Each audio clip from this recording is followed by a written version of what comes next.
My so-called golden brother hired a private investigator to prove I was a failure. But instead of finding shame, he uncovered a reality that shattered everything he and the rest of my family thought they knew about me. I grew up in a quiet little village where everyone knew everyone, and secrets didn't stay buried for long.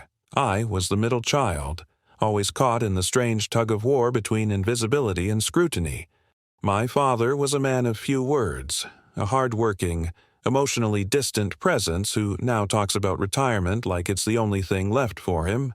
My mother, on the other hand, was the textbook definition of tradition, clean house, conservative values, and absolutely no patience for deviation. As much as I loved my parents, I always knew I wasn't what they wanted. I wasn't the son they pictured raising. That role went to my older brother, Mr. Perfect.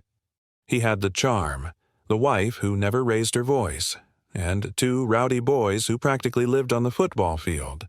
Everything about his life was loud, athletic, and manly. Everything I wasn't. He always acted like he was doing me a favor by mentoring me, but it never felt like guidance.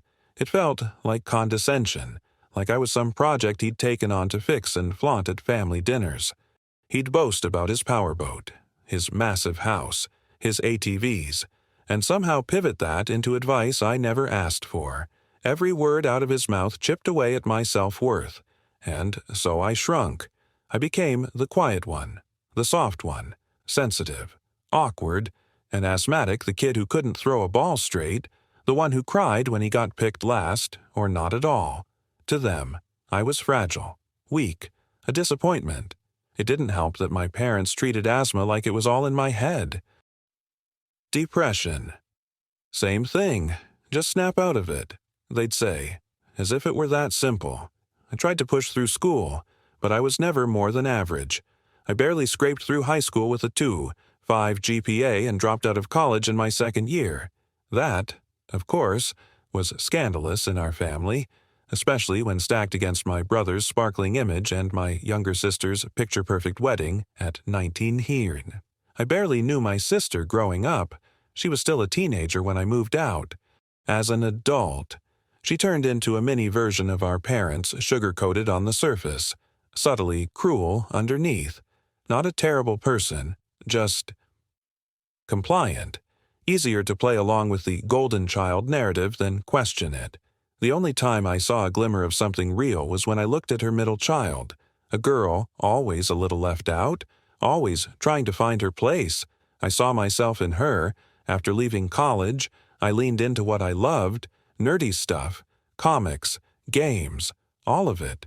I got a job at a local comic and game store, and I actually loved it until it closed about 7 years ago. My parents still talk about me like I work there, as if time stopped when they stopped paying attention. But they missed what happened next. I met another geek like me, and we started an IT support company together. It grew fast. Eventually, we sold it to a bigger tech firm, and I walked away with a solid buyout cash and stock options. I invested wisely, took on side projects, and built myself a quiet fortune. Today, I'm the CTO of a promising startup. I own a modest 2-bedroom home, furnished with second-hand finds I love. My car is old, but it runs fine. I may be worth over $1 million, but I live like I have nothing to prove because I don't. Still, I battle my demons, depression, a drinking problem I manage with therapy, and a family that never took any of it seriously. Every Sunday, I drive 2 hours round trip for dinner with my parents. They think I have nothing better to do. No spouse, no kids, just the mental case of the family. These dinners are torture. 3 hours of lectures on how to be a real adult, stories about my brother's latest big sale, and sideways comments implying I'm wasting my life. If I miss a dinner, the guilt trip is instant. The whispers about how I don't pull my weight follow soon after. Worst of all, they still tell people I work at that long-shuttered game store. My achievements don't fit their image of me, so they pretend they don't exist. When I try to talk about my work, my brother talks over me, every single time, acting like I'm some kid dabbling in nonsense, and I let him. I was afraid. afraid that if I explained what I really do, they'd still laugh, or worse, not care at all.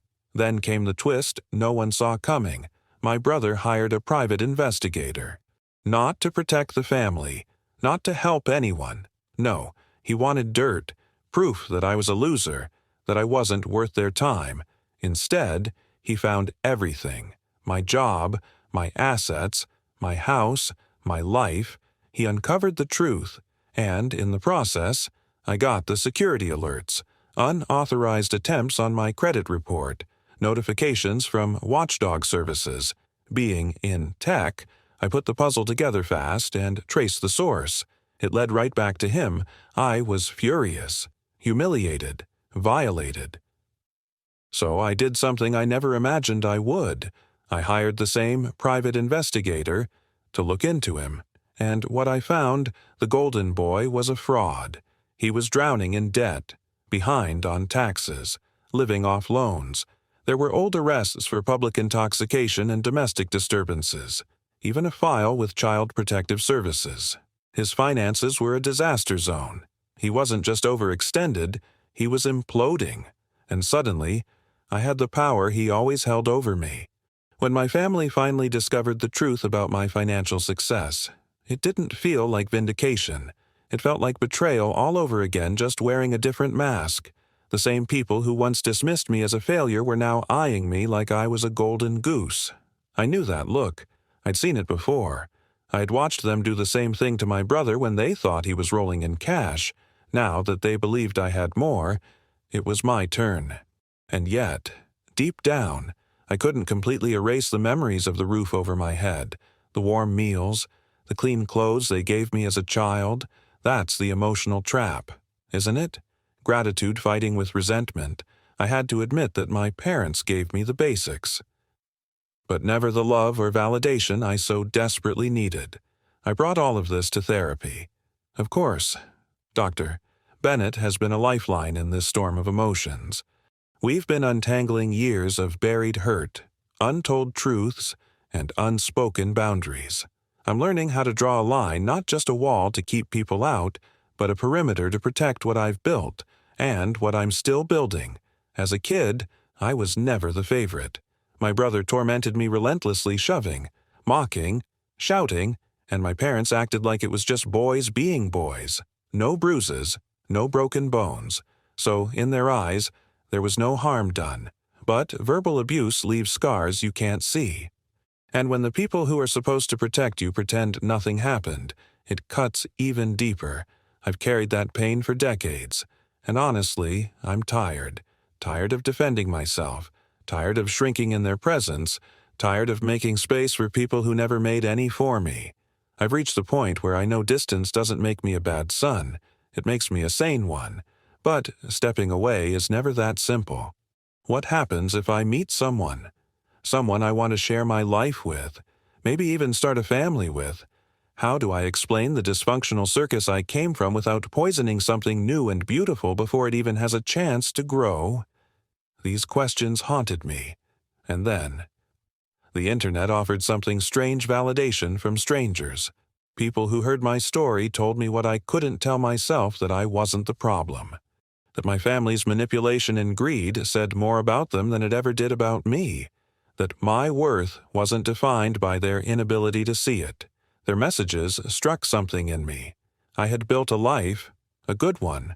I didn't owe anyone an explanation for my success, nor did I need to sacrifice my peace for people who only showed up when it benefited them. So I took action. I froze my credit. I checked into how my brother accessed my data and filed reports where necessary. If he used his dealership's systems, there could be consequences. I consulted a lawyer to update my will and ensure my assets wouldn't default to the people who once scoffed at my childish passions. No more blind trust. No more vulnerability without protection. And then came the update that changed everything.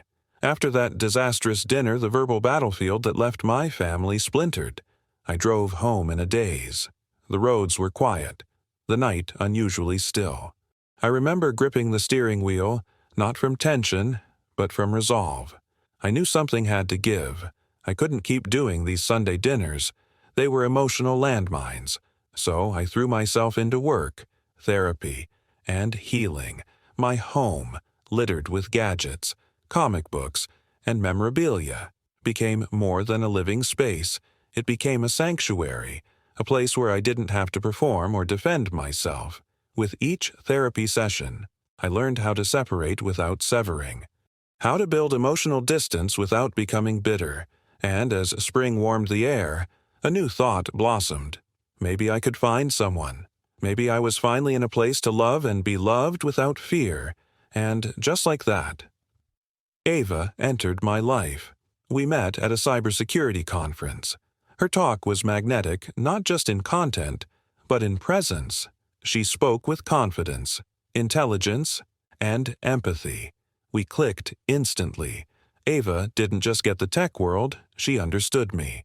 She respected boundaries and believed in building families based on mutual respect, not outdated obligations. Of course, the looming question was inevitable. How do I introduce Ava to my family? Our solution: keep it light, keep it short, no overnights, no Sunday marathons, just casual coffee meetups with the family, dipping a toe into those chaotic waters without diving in. Surprisingly, Ava agreed. More than that, she supported me through it, and somehow, it worked. At first, my parents were stiff and overly courteous. My brother looked like a man choking on unspoken words.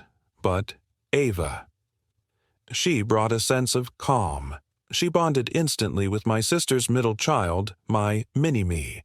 Those small visits became a lifeline. I could reconnect without being consumed.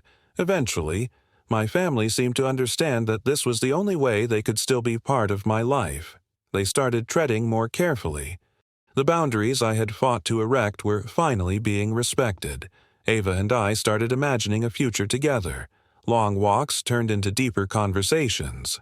One evening, by the lake, she brought up the idea of living together. It stopped me in my tracks, not out of fear, but out of awe. I'd come so far, from unwanted middle child to a man envisioning a peaceful future built on love and agency, and I was ready, not just to cohabitate, but to live on my own terms. The Sunday dinners. They still happen, but on my terms. Sometimes we go, sometimes we don't. And when we do, Ava and I debrief together afterward. We don't let the past sneak back in through the back door. We face it, together. Of course, not everything is perfect. My family still has its cracks, but I've learned to manage them without letting them widen into chasms. Balance is the goal. Not perfection, just peace. I'm still learning how to open up, how to share my story without shame. But here I am. I'm building something new, something better. There was a moment, a flash in my son's eyes that broke something inside me. As I handed Mario his overnight bag, tears welled up in his tiny eyes. And then he asked the question no child should ever have to carry. Are you taking us away because you hate us like your mother says? I froze. My heart dropped, like it had been yanked straight from my chest. That small, shaking voice, so full of pain and confusion, cut deeper than anything my parents ever said. And that's saying something. I crouched down and pulled him into a hug, holding him tighter than I ever had before. I love you, I whispered. More than anything, that's the truth. But no matter how many times I said it, I couldn't erase what Daisy had already planted in their minds. What started as a bitter divorce had turned into something much uglier. Daisy, my soon-to-be ex-wife, wasn't just fighting me in court anymore. She was fighting me for control of our children's hearts. She told Peach that I didn't love them, that I hated them, that I was breaking our family apart, and worse, she made them believe it. The Daisy. I once knew the woman I married. The mother of my children was gone. In her place stood someone cold, bitter, and manipulative. Her newfound sexual identity wasn't the issue. It was her actions, her betrayal, and her obsession with control. Sleeping with my co-worker? That was painful, but using our kids as pawns, that was unforgivable. She played the fun parent now, the vacations to grandma's, the new friend, AP, showering Peach and Mario with candy and gifts. It wasn't love, it was strategy. And it was working. Slowly but surely. I could see the wedge being driven between us. Every visit became a minefield. The kids were quiet, distant, especially Peach. She used to light up when she saw me. Now, she hesitated. I could see her struggling, torn between her loyalty to me and the lies she was being fed. It devastated me. I knew I couldn't stand by anymore. This wasn't just about divorce. This was about survival. Their survival. I started documenting everything. Every interaction. Every manipulation. Every whisper. Daisy slipped into their ears. My lawyer was the first to know. And if things got worse, CPS would be next. Because my children deserve more than this. They deserve peace, stability, love that isn't conditional or manipulative. And I was going to give it to them even if I had to fight tooth and nail through every courtroom in the state. Peach was already showing signs of distress. She told me she felt guilty for loving me. Guilty.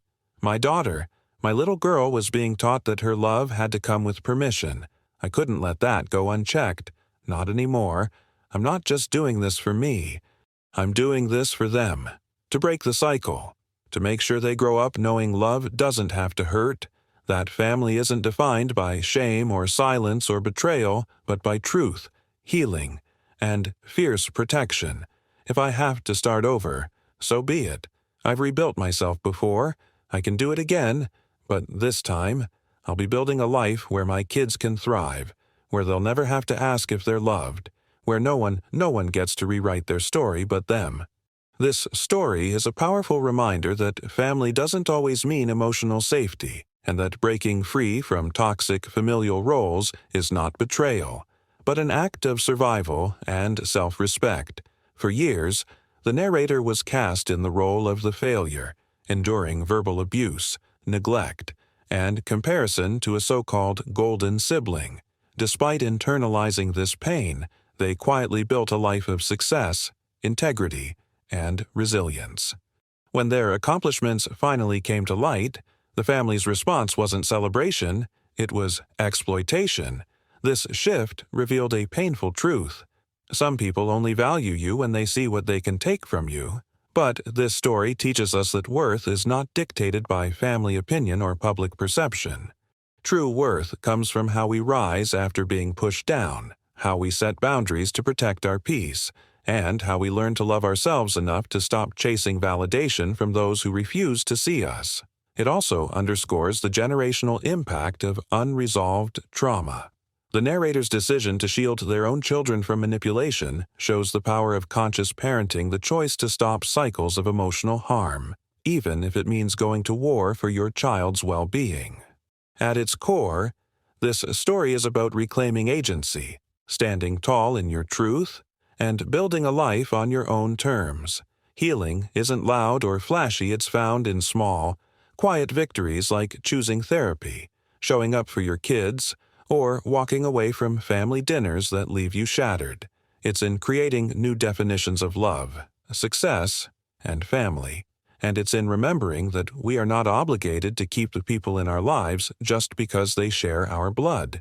Respect, love, and support must be earned, never demanded. Thanks so much for watching this story unfold. If it resonated with you or gave you something to think about, drop a 1 in the comments to let us know you got value from it. Your support means the world to us, and it helps more people find these powerful, real-life stories. Don't forget to like the video if you felt moved, and subscribe to the channel so you never miss a story that might just reflect something from your own life. And if you know someone who could benefit from hearing this, someone struggling with family dynamics, boundaries, or healing, share this video with them. We'd also love to hear from you what part of the story hit you the hardest. Have you ever faced something similar? Drop your thoughts in the comments. We read every single one. Until next time, take care of yourselves and remember, your story matters.